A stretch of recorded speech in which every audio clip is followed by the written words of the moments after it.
എല്ലാവരെയും ഒരേപോലെ വിഷമത്തിലാക്കുന്ന ഒരു അപ്ഡേറ്റ് ആണ്. അതായത് ഇനി മുതൽ 2026 ജോർജിയയിൽ MBBS അഡ്മിഷൻസ് എടുക്കാൻ ആഗ്രഹിക്കുന്നവർ ഈ പറയുന്ന കാര്യങ്ങൾ അറിയാതെ ജോർജിയയിൽ അഡ്മിഷൻസ് എടുക്കരുത്.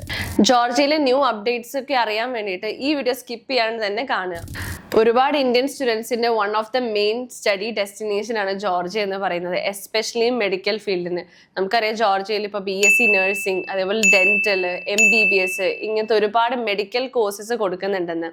അതേപോലെ തന്നെ ജോർജിയനെ ബോർഡർ ചെയ്യുന്ന കൺട്രീസ് ആണ് റഷ്യ, അസർബൈജാൻ, അതേപോലെ തുർക്കി, ഇങ്ങനത്തെ കൺട്രീസ് ഒക്കെ. ജോർജിയയുടെ ഒഫീഷ്യൽ ലാംഗ്വേജ് ജോർജിയൻ ആണെങ്കിൽ കൂടി അതൊരു ടൂറിസ്റ്റ് ഡെസ്റ്റിനേഷൻ ആയതുകൊണ്ട് ഭൂരിഭാഗം ആൾക്കാരും ഇംഗ്ലീഷ് ആണ് അവിടെ യൂസ് ചെയ്യുന്നത്.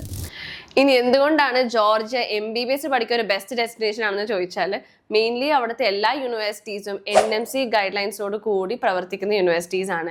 NMC ഗൈഡ് ലൈൻസ് എന്ന് പറഞ്ഞാൽ മെയിൻലി 3 കാര്യങ്ങൾ നമ്മൾ നോക്കിയാൽ മതി.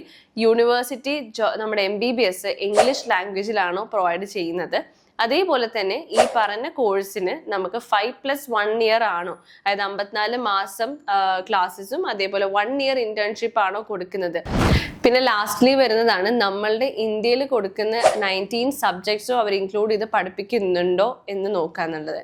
ഈ 3 കാര്യങ്ങൾ ആ യൂണിവേഴ്സിറ്റി കൊടുക്കുന്നുണ്ടെങ്കിൽ ഏകദേശം അത് NMC ഗൈഡ് ലൈൻസ് അപ്രൂവ്ഡ് ആയിട്ടുള്ള യൂണിവേഴ്സിറ്റി ആണ്. സെക്കൻഡ് തിങ് എന്ന് പറഞ്ഞാൽ ജോർജിയ ഒരു one of the safest country ആണ്. മറ്റ് വെസ്റ്റേൺ കൺട്രീസിനെ വെച്ച് നോക്കുമ്പോൾ ജോർജിയന്റെ ക്രൈം റേറ്റ്സ് വളരെ ലോ ആണ്. തേർഡ് മെയിൻ ഇമ്പോർട്ടൻറ്റ് തിങ് എന്ന് പറഞ്ഞാൽ അവിടുത്തെ affordable tuition fees and living expense തന്നെയാണ്. ജോർജിയയിൽ ഏകദേശം ഒരു 4 ലക്ഷം മുതൽ സ്റ്റാർട്ട് ചെയ്യുന്ന യൂണിവേഴ്സിറ്റീസ് നമുക്ക് അവൈലബിൾ ആണ്. പിന്നെ അഫോർഡബിൾ ട്യൂഷൻ ഫീസും അതേപോലെ തന്നെ ലിവിംഗ് എക്സ്പെൻസ് എന്ന് പറയുമ്പോൾ നമുക്കൊരു മന്ത്ലി ഒരു 20,000 മുതൽ 25,000 രൂപ കൊണ്ട് നമുക്ക് അവിടെ ലിവിംഗ് എക്സ്പെൻസും കഴിയാവുന്നതാണ്. അപ്പൊ ഇത്തരം കാര്യങ്ങൾ കൊണ്ട് തന്നെയാണ് ഒരു സ്റ്റുഡന്റ് ജോർജിയ ഒരു ബെസ്റ്റ് ഡെസ്റ്റിനേഷൻ ആണെന്ന് പറയാനുള്ള കാരണങ്ങൾ. ഇനി അവിടുത്തെ ഒരു മെയിൻ അപ്ഡേറ്റ് ഇനി എന്താണെന്ന് വെച്ചാൽ, നമുക്കാണെങ്കിൽ അറിയാം ഏകദേശം ജോർജിയയിൽ ഒരു 40-ലധികം മെഡിക്കൽ യൂണിവേഴ്സിറ്റീസ് ഉണ്ട്. അതിൽ തന്നെ ഏറ്റവും ഫേമസും അതേപോലെ തന്നെ ഏറ്റവും ജോർജിയയിൽ തന്നെ ഫസ്റ്റ് യൂണിവേഴ്സിറ്റി എന്ന് പറയാൻ പറ്റുന്ന ഒരു യൂണിവേഴ്സിറ്റിയാണ് TSMU എന്നുള്ളത്, അതായത് ടിബിലിസി സ്റ്റേറ്റ് മെഡിക്കൽ യൂണിവേഴ്സിറ്റി. ഈ യൂണിവേഴ്സിറ്റി ഒരു ഗവൺമെന്റ് യൂണിവേഴ്സിറ്റിയാണ്. അതേപോലെ തന്നെ UAE-യിലുള്ള ആൾക്കാർക്കും ഇന്ത്യയിലുള്ള ആൾക്കാർക്കും ഒരേപോലെ ഏറ്റവും ഇഷ്ടമുള്ള ഒരു യൂണിവേഴ്സിറ്റിയും കൂടിയാണ് TSMU എന്ന് പറയുന്നത്. അതിന്റെ മെയിൻ റീസൺ എന്ന് പറഞ്ഞാൽ അവർക്ക് സ്വന്തമായിട്ടുള്ള ഹോസ്പിറ്റൽ ഫെസിലിറ്റീസ് വരുന്നുണ്ട്. അവിടുത്തെ ക്ലിനിക്കൽ റൊട്ടേഷൻസ് ആണെങ്കിലും വളരെയധികം മികച്ച ക്ലിനിക്കൽ റൊട്ടേഷൻസ് ആണ്. അതിലുപരി അവിടെ നിന്ന് പാസ് ഔട്ട് ആയ സ്റ്റുഡൻസിന്റെ റേഷ്യോ നോക്കുന്നുണ്ടെങ്കിൽ മറ്റ് യൂണിവേഴ്സിറ്റീസിനെക്കാളും മികച്ച മാർക്സോട് കൂടിയാണ് അവിടുത്തെ സ്റ്റുഡൻസ് എല്ലാവരും പാസ് ഔട്ട് ആയിട്ടുള്ളത്. അപ്പൊ ഈ ഒരു കാരണങ്ങൾ വെച്ച് തന്നെ നമുക്ക് TSMU ഏകദേശം ഒരു ഫേവറേറ്റ് യൂണിവേഴ്സിറ്റിയാണ് മിക്ക കുട്ടികളുടെയും പാരൻസിന്റെയും. പിന്നെ അവിടുത്തെ ന്യൂ അപ്ഡേറ്റ് എന്ന് പറയുന്നത് നമ്മൾ 2026 മുതൽ അവർ ഇന്റർനാഷണൽ സ്റ്റുഡൻസിനെ ആക്സെപ്റ്റ് ചെയ്യുന്നത് റദ്ദാക്കി എന്നാണ് പറയുന്നത്. അവിടുത്തെ ജോർജിയൻ നാഷണൽസ്, അതായത് അവിടെ ജോർജിയയിലുള്ള ആൾക്കാർക്കാണ് അവർ കൂടുതൽ പ്രയോറിറ്റി കൊടുക്കുന്നത്. അപ്പൊ അവിടുത്തെ ഉള്ള ആൾക്കാർക്ക് മാത്രമേ ഇനി അഡ്മിഷൻസ് എടുക്കാൻ പറ്റുള്ളൂ.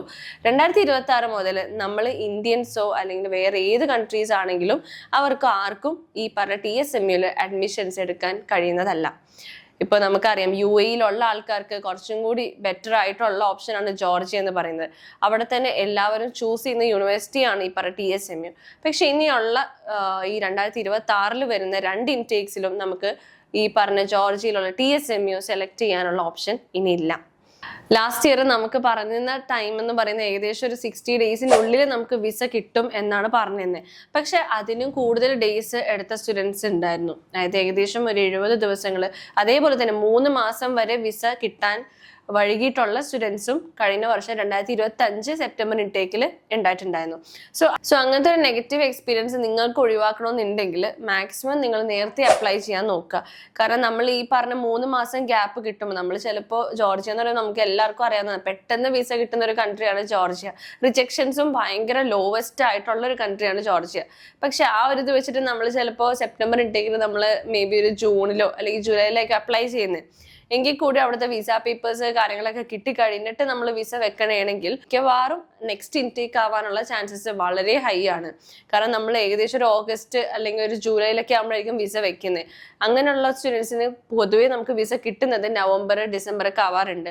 അപ്പൊ അത്രയും ലേറ്റ് ആവുമ്പോൾ സ്റ്റുഡൻസ് ഡെഫർ ആയിട്ട് ഫെബ്രുവരി ഇൻടേക്കിലേക്ക് ആവാറുണ്ട്.